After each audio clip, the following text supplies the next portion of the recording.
You've been given 5 scores with a sum of squares of 100. So we've got a sum of squares equals to 100.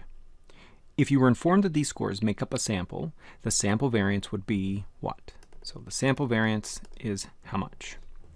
And if instead you were informed that these scores make up a population, the population variance would be how much? So this is what we have to figure out. We know that n is 5 scores, and so we know that if we're dealing with a sample, that would be that small n is equals to 5. If we were dealing with a population, we would be calling that big N is 5. Okay, so we need to figure out how to work these out, and actually they're fairly straightforward.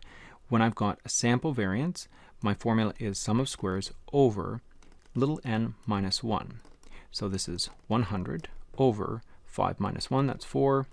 I've got 25 is my answer. If instead I'm dealing with population variance, it's still the sum of squares on top, but it's big N on the bottom, and I don't subtract 1. I'm just going to have a division by 5.